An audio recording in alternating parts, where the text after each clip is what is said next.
Blessed day everyone! Ngayon naman, i-discuss naman natin kung paano maglagay ng papel dyan sa tray 1 in the right way. Okay?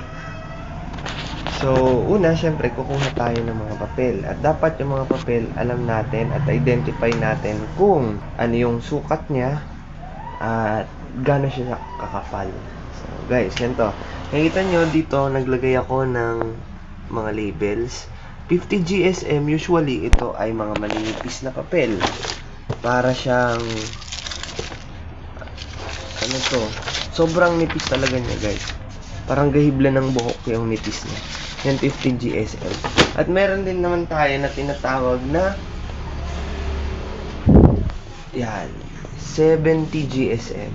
Itong 70 GSM na to, mas makapal siya compared dun sa 50. Ito yung standard na ginagamit, especially pag nagpre-print ng mga documents. Yan. Meron din tayo mga photo papers na ang size niya mga nasa 230 GSM. Makapal yan, yung sa kwak. Yan. Meron pang ibang mga GSM dyan. Ito, 260. So, imagine niyo makakapal na talaga yan. Ayan, hanap pa tayo ng mga pwede. So, kinategorize ko yung mga papers depende dun sa sizes niya. Siyempre, yung letter, ito yung short.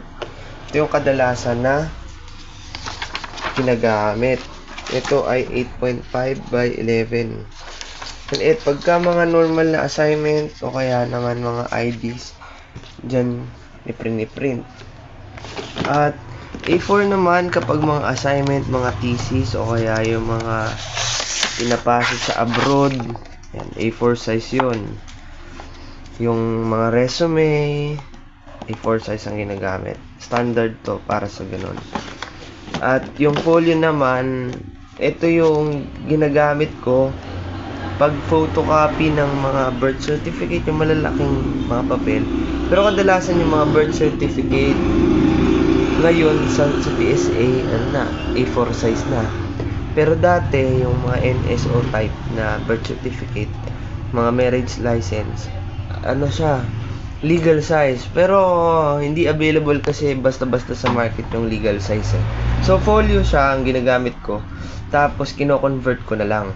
Pinapalit ko, ini-scale ko. Tuturo ko din yun sa inyo sa ibang video. Yung A5 and A6, mali nga yung pagkakalagay ko dito eh. Yung A5 guys, kalahati ng A4, A6 kalahati ng A5. Pero dito ang ginawa ko, dapat pala pinalitan ko to. Yung kabila, kalahati ng letter, yung isa kalahati ng A4. So, 1/2 ng letter, tapos ito naman ay A5. So, ganun. A6 kalahati lang, tapos pagkalahati naman ng letter size, nasa ano yan, 4.25 by 5.5. Ganun yung kalaki.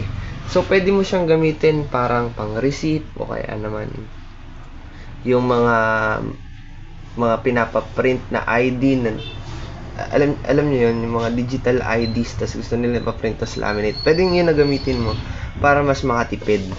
Okay. So, yun guys. So, paano na natin yan ilalagay dito?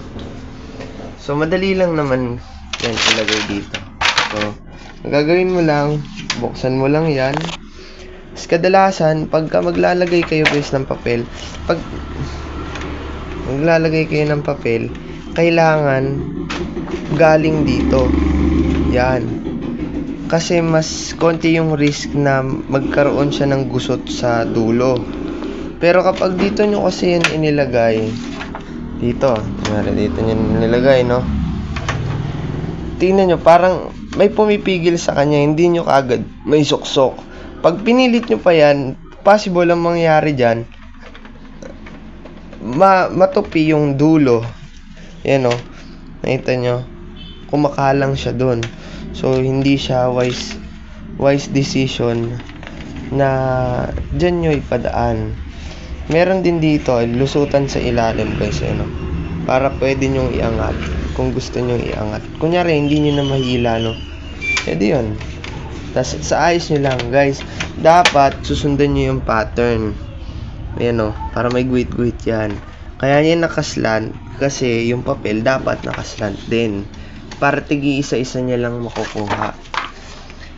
Or else, ang possible na mangyayari dyan, dala-dalawa yung kukunin ng printer, tapos mamamalik ng print. So, balik natin to. Yung mga papel na kinuha natin.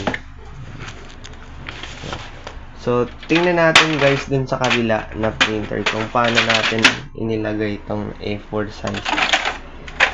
So, yan. Tingnan natin na. So, kadalasan kumukuha ako ng madami. Yan. Madami talaga yung kinukuha ko. Bakit? Kasi kapag konti, mas mataas ang chance na mag-paper jam, mas mataas yung chance na kumuha siya ng 2 o 3 papel na magkasabay, tas isa lang naman yung page na i-preprint. So, yun yung nakita kong solution sa ganung problem.